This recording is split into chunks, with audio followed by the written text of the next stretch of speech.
I met my girlfriend Rita a few months ago. She was perfect, beautiful, funny, rich. Honestly, she was really out of my league. Everyone said so. In August, she asked me to stay with her at a beachside Airbnb for a few weeks. It was her treat. I said yes, of course. It seemed like a really romantic place. As soon as we got there, I was amazed by the house. It must have cost her a fortune. She just said that it was a little present for being such a good boyfriend. We unpacked and spent the evening on the patio overlooking the water. When we went back inside to cook dinner, I noticed something strange. Even though Rita told me that she'd never been here before, she seemed to know exactly where everything was, and all the foods that were already pre-stocked in the refrigerator were the same brands that she always bought. I wanted to ask her about it, but I didn't want to seem ungrateful, so I didn't say anything. She ended up doing all the cooking, and after we ate, she asked if I wanted to go for a walk along the beach. She led the way, and I noticed that she seemed to know exactly where she was going, like there was something she wanted to show me. I was too curious not to say something, so I finally asked her if she'd ever been here before. She just laughed and assured me that this was all new to her too. I didn't quite believe that though. After a while, she took me to a quiet stretch of beach where a crowd of people had set up a bonfire. There were people of all ages there, roasting marshmallows and playing around. They seemed like a normal, happy bunch. At the edge of the water, there was some kind of wooden platform with a tall wooden mannequin in the exact center. A few kids ran around it, laughing. Rita stepped into the crowd and introduced us. Everyone waved and said hi, but I noticed from their expressions that they recognized Rita, even though they pretended like they didn't. We stayed there for a while. I roasted marshmallows while Rita walked around and made small talk with other people. I didn't hear everything she said, but I did notice one word that people seemed to say over and over. Brethren. That really jumped out at me. I mean, who uses the word brethren in normal conversation? I could tell that Rita wanted to stay there for a while, but I was starting to get a really weird vibe. I thought that maybe this was some kind of pyramid scheme group, like MLM or something. I didn't know exactly what was going on, but I knew for a fact that Rita was keeping something from me. So I politely pulled her aside and said that I needed to get back home. Rita's expression instantly turned cold and she said, "You are not leaving." I told her that I really needed to use the bathroom. Even then, she didn't want me to go.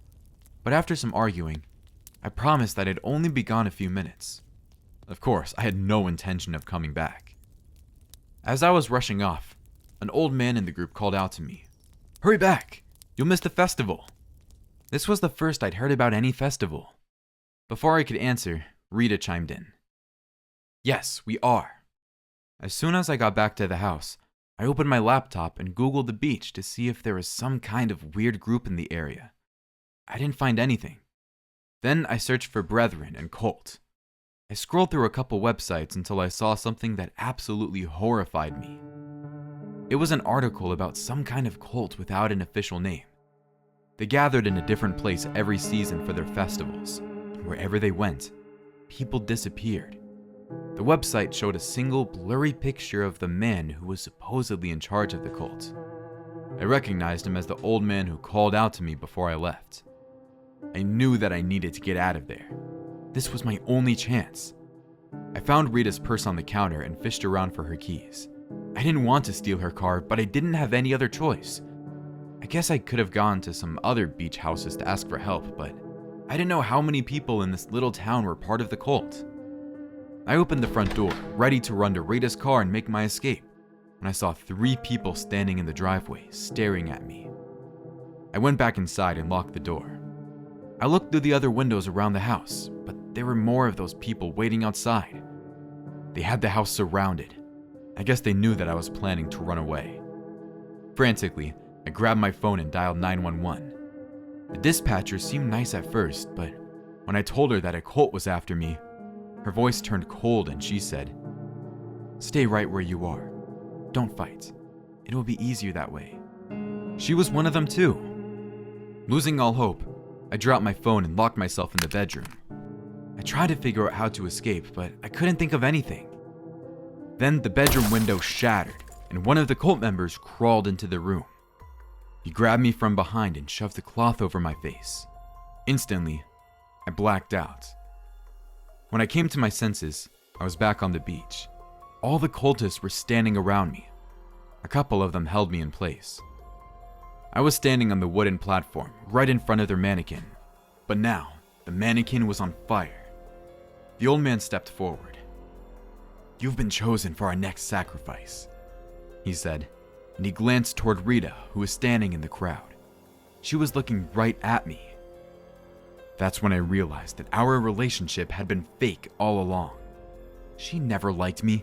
She just chose me as the unlucky idiot that she'd throw into the fire. The burning mannequin crackled behind me. I could feel the intense heat on the back of my neck. The old man asked if I had any last words. This was my only chance to figure a way out of this. I thought for a second and then said, "I'd like to talk to Rita face to face." The old man nodded, and Rita walked up on the platform. I tried to find a trace of regret on her face, but I couldn't. Her expression was completely blank. I had one question for her. "Did you ever love me?"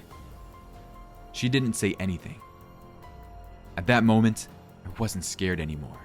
I was furious. I wriggled free from the men holding me back, rushed forward, and shoved Rita to the side. I didn't mean to push her into the fire, but she lost her balance, and in seconds, she was covered in flames. I ran out of there as fast as I could. I ran for hours until I reached the bus station, where I bought a ticket back home. I never told anyone what happened. I was too scared. Since then, I've gotten several calls from that old man. Every time, he tells me that I'm not in trouble. I proved myself to the cult. I'm a member now.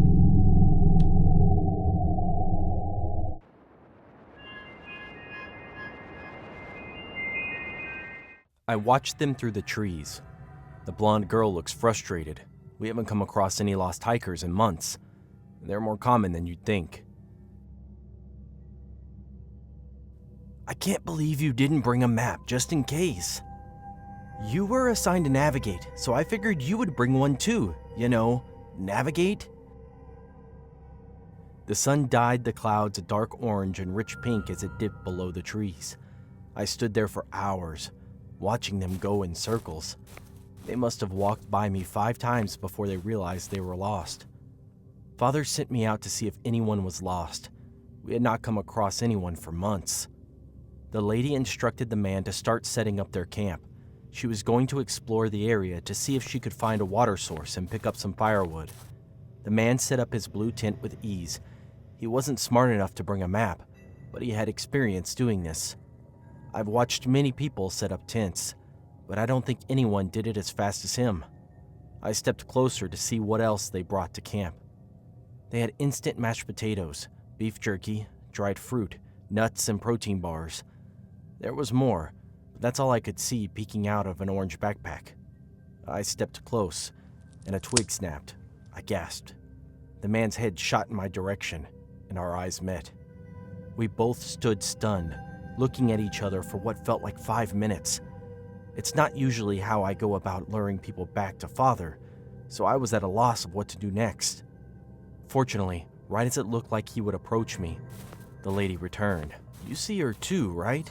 the man asked. She nodded her head and slowly started to approach me like I was a rabid animal.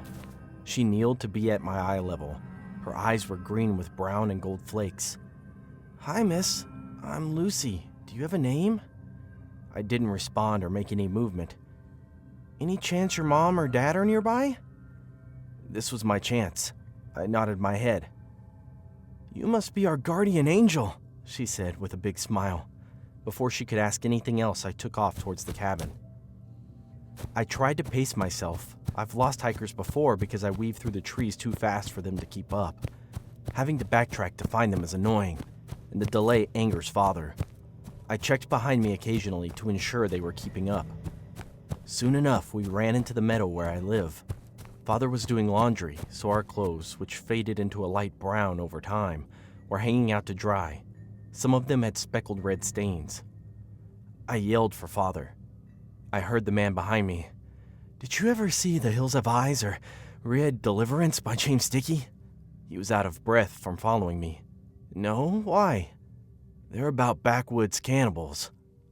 I didn't know what a cannibal was. Lucy snorted a little. "Are they works of fiction?"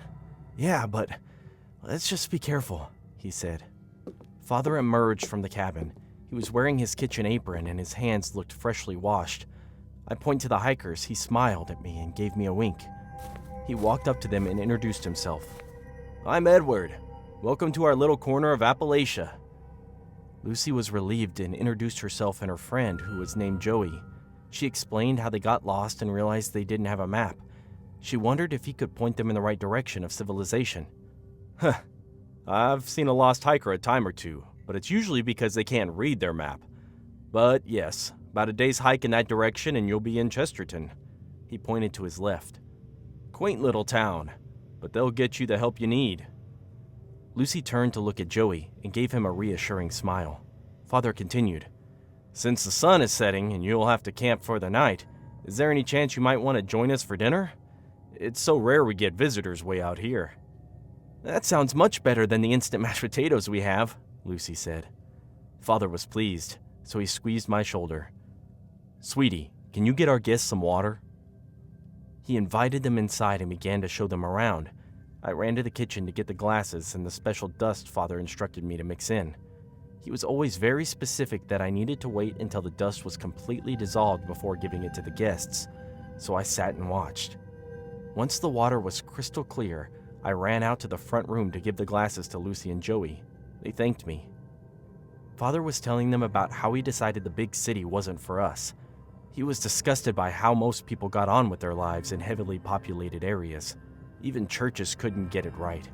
He wanted to raise me in solitude so the world wouldn't sully me. Lucy gulped the water down, but Joey slowly sipped his. Father explained how excited he was to teach me the Bible correctly when he noticed Joey taking his time with the water. "Dehydration is no joke, boy." He encouraged him to drink more.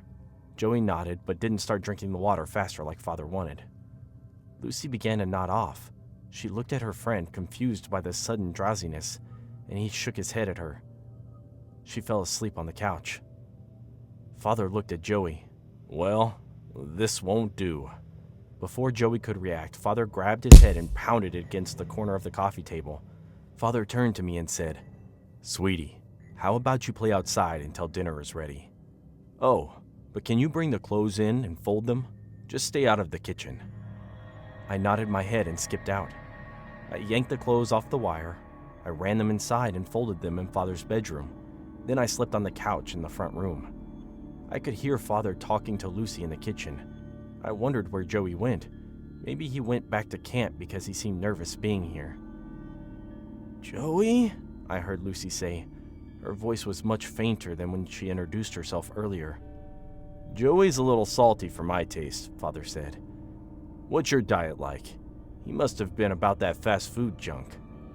"Don't worry, I'll make sure it's painless like I did for him. I don't enjoy this. It's just so hard to catch good protein out here, and I've got a growing girl to feed." I finished the clothes and ran back outside to busy myself.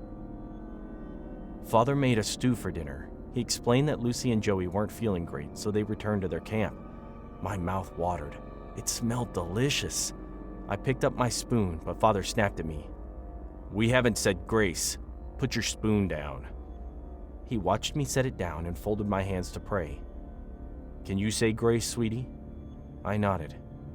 "Dear Lord, thank you for the food we are about to eat. Please bless it to our bodies. Thank you for Father and Lucy and Joey. May we meet more hikers soon. In his name, amen."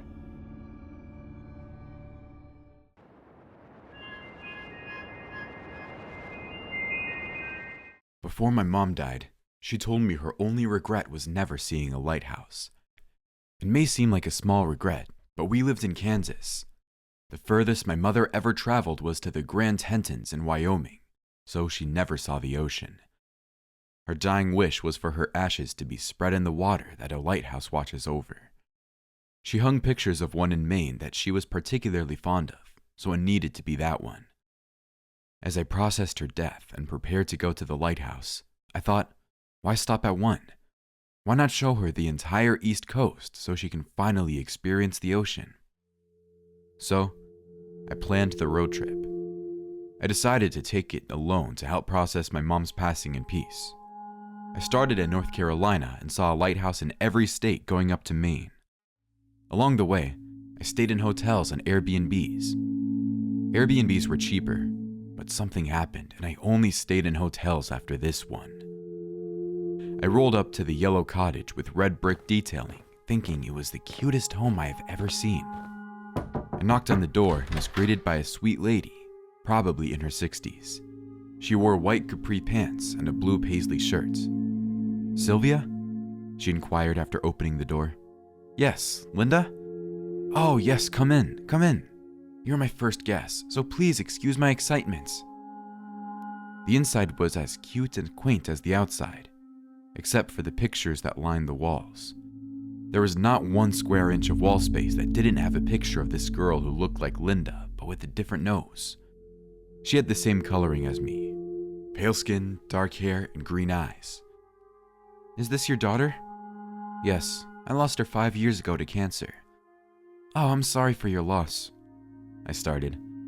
I was about to explain my road trip and how my mom passed, but I didn't want to make the moment about me. "She was something," said Linda. "She graduated top of her class. No matter what she did, she made me so proud. After her father died, she moved in with me to keep me company. She was a special one. Like they say, only the good die young." I stood there, not knowing what to say. Linda picked up on that and said, "How about I show you to your room?" She led me up the stairs. The bedroom was at the end of the hall next to the bathroom. She told me it was her daughter's room. She hadn't changed a thing since she died. The room remained a memorial to her. Linda started listing it on Airbnb because she needed the extra money to make ends meet. It was weird and felt as such. Linda told me she was making a roast that would be ready in an hour if I wanted to join her. After being on the road for a week at this point, my mouth watered at the idea of a home-cooked meal. Just looking at Linda, I knew she would make a mean roast. I wanted to stretch my legs after being in the car all day, so I asked her if any places nearby had a pretty view. A quick walk before dinner sounded nice. There was a nice park nearby. She gave me the directions and told me it was 30 minutes there and back. Either the park was better than Linda let on, or it just felt nice to be outside. It was a large park with a wide open field. In one corner was an impressive playground that would widen any kid's eyes. I found a bench under one of the massive trees to sit on as I read my book and watched the people enjoy their loved ones' company. I lost track of time and was about 30 minutes late to the roast. I opened the front door and Linda came around the corner with a butcher knife. "You're late," she said blatantly. Something in her demeanor was different. She was much less warm and much more severe this time. "Sorry, yeah, it felt really nice to be outside, and I lost track of time." I walked further into the house, and Linda scurried behind me to lock the door. "Well, it's ready. Let's eat." I was right. Linda could make a mean roast. She was a natural hostess. It was easy to tell she missed the days when her life had dinner parties. Still holding the butcher knife, she slammed it into the wooden board the roast sat on before cutting me a slice. It was delicious. I scarfed it down. In no time, I was asking for seconds. "You know, you kind of look like Patty." "Your daughter?" Linda slowly nodded her head. "What are the odds that my first Airbnb guest looks just like my daughter? An angel must have sent you." At this point, I realized that Linda wasn't eating. Her plate was full of meat, vegetables, and potatoes, but she had not taken a single bite. Maybe that is a weird coincidence, but the only things we really have in common is that we're pale with black hair. "I think you're meant to stay with me." I tried asking what she meant, but the words felt tangled in my mouth. My head started to feel heavy. I woke up tied to the chair with a piece of fabric tied around my head so I couldn't speak. Linda was brushing my hair. My clothes were different. I was now wearing a pink sundress that was too big for me. I began to wiggle out of the ropes, but Linda knew how to tie a knot. I went over how to get out of this situation. Linda was older, so I could outrun her and fight her off. But first, I would need to get untied. Instead of struggling or breaking the chair, I decided to play into her delusion. We talked like I was Patty, or how I think Patty would speak. Linda's eyes sparkled looking at me. Her daughter and I looked nothing alike besides our coloring, so I wasn't sure what caused this madness. I convinced her to untie the knots, and she did. Upon releasing me, I grabbed the first heavy thing I could find and whacked her in the head. Linda fell like a tree. I ran upstairs to get my things and keys, but I couldn't find the car keys. She must have taken them while I was knocked out. I tore through her kitchen looking for them, but I didn't have them. I needed to get out before she came to. I threw my stuff in the car and tried to remember how to hotwire my car. I dated a guy a few years back who showed me how. I ripped the plastic off under the steering wheel and found the required wires. I stripped them and held them together until the car started. I pressed on the gas and didn't stop driving until I had to.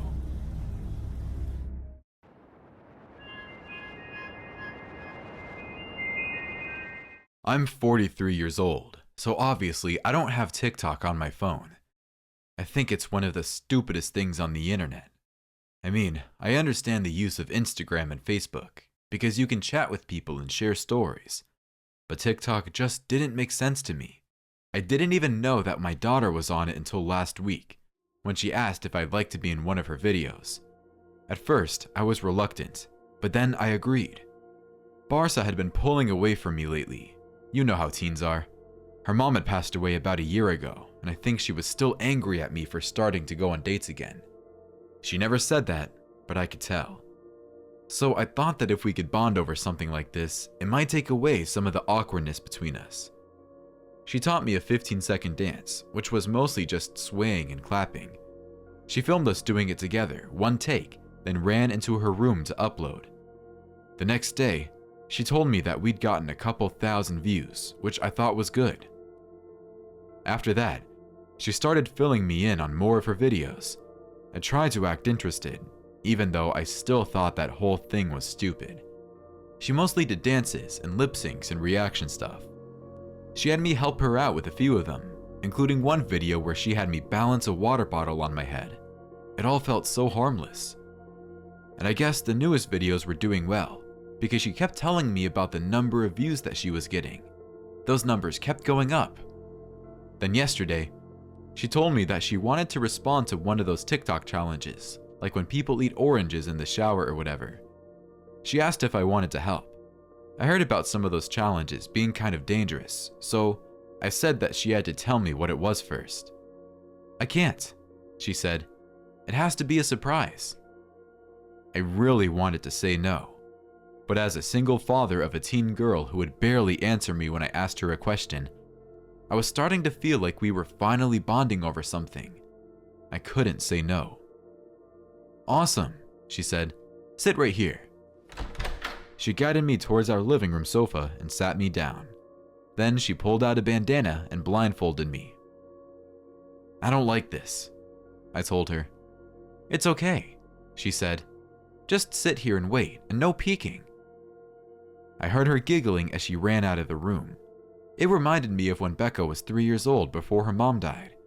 She would play hide and seek for hours, and she giggled the whole time. She was the world's worst hider, which made the whole thing so much fun. I missed that time, back when things were simpler. I gladly waited. But when Becca didn't come back, I started to get a bit frustrated. Maybe this was the challenge. Maybe she just wanted to blindfold her dad with no intention of returning and wait to see how long it would take for me to give up. That seemed a little mean, but I wouldn't put it past her. After all, she'd said some pretty angry things to me in the past, mostly about dating again and abandoning her mom. I reached up and pulled at my bandana just a little bit to peek out. At first, all I saw was her phone sitting on the mantle, aimed right at me. She was filming. Then I saw a shape in the corner of my eye. It was Becca, but I couldn't see what she was doing. No peeking, she said again. How long do I have to wait? I asked. Almost ready, she said. She giggled again. I let the bandana fall back over my eyes and waited some more. I could hear her in the corner of the room. She was shuffling around with something. It sounded metallic. I assumed she was going to try to scare me. That had to be it, right? She was going to ask me to take off my blindfold and then jump at me with a mask on. Something like that.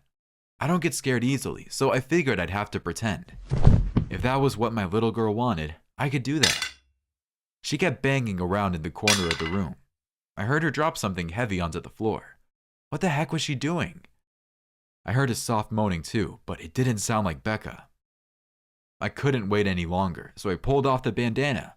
Instantly, bile rose up in the back of my throat, and I felt like I was going to throw up. "Daddy!" Becca screamed. "Not yet!" She stood over a body that was tied up with rope and duct tape.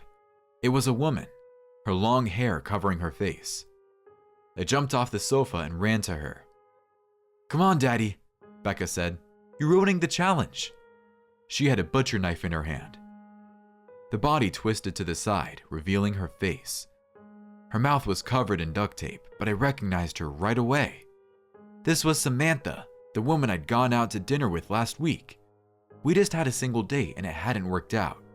I never expected to see her again, especially not like this. "Becca," I said, slowly walking closer. "What are you doing?" "It's the latest challenge," she said. "The kill the challenge. Everybody's doing it." I'll never forget the look in my daughter's eyes. She was unhinged, unrecognizable. "Put the knife down," I told her. She glanced at the camera on the mantel, gave it a quick wink, and then said, "Gladly." And with that, she slammed the knife down. She would have stabbed that woman right in the chest, but I dove forward and blocked her. Instead, the knife went right into my back. Searing pain surged through me. Becca pulled out the knife. "Daddy," she said, "you're ruining the challenge. I'll have to start again." When Becca was growing up, her mother and I refused to spank her. We were always patient and understanding, but now I couldn't let her get away with this. I jumped up and grabbed her by the shoulders. I pushed her into the bathroom, blocked the door with a chair, and called the police. I untied Samantha, who explained that Becca had used my phone to lure her here. I'm not sure if she's going to sue us over this. Probably.